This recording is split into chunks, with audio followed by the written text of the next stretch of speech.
ಮನ್ಸನ ಜೀವ ನೀ ನುಡಿಸಿ ಆಡಕ ಢಮರು ಆಗ್ಯಾವ.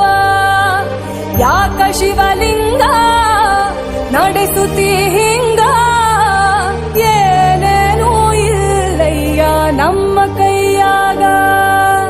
ಎಡವಿಸಿ ತಾಳ ಉರುಳಿಸಿ ದಾಳ ನಡೆಸಿದಿ